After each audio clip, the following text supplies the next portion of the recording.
Now, the most accurate weather team in Florida, ABC Action Weather. Cool temperatures this morning in the mid and upper 30s across our northern counties. The rest of us mainly into the 40s here, so not as cold as certainly yesterday morning.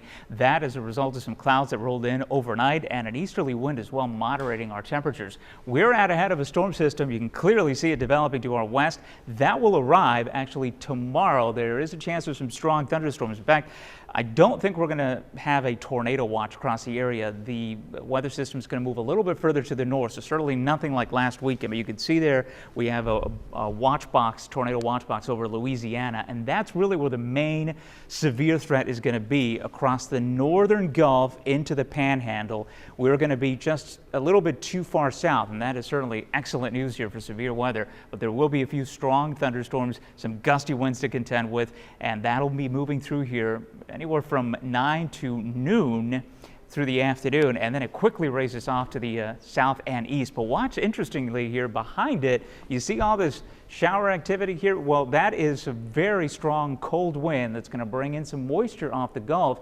So even behind the front, we're going to have some showers through the overnight hours Friday night and heading into very early Saturday morning. Nothing severe. Again, at this point behind the front, things are cool, stable. It's just we're going to have a couple of showers to contend with. And then the story is going to be the cold and the wind. Get ready for that on Saturday.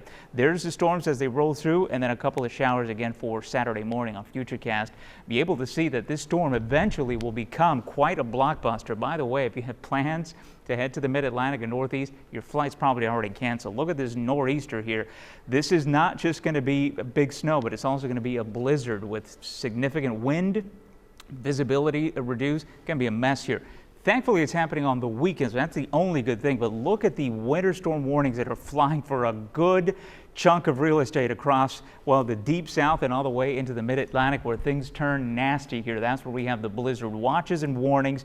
D.C. could be picking up as much as 2 feet of snowfall. And I must tell you, from having lived up across the Northeast, they can handle it a little bit less further down to the south, the nation's capital, less equipped. So they are going to be dealing with quite a mess and for quite some time. It's going to be cold after that, so the snow's not going anywhere. They're going to have to be plowing for several days. Temperatures for us in the 70s out ahead of that front that will turn into that big storm, and then for the morning lows will be into the upper 50s to lower 60s, followed by 70s, and that will be our last warm day as things turn cold for the weekend. For boaters, southeasterly winds 5 to 10 knots.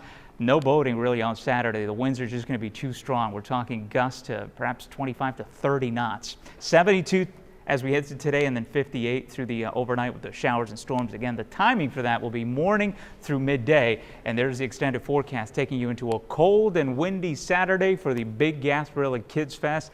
That's you're going to have to bundle up for that Saturday, and then a gradual warm up through the early part of next week.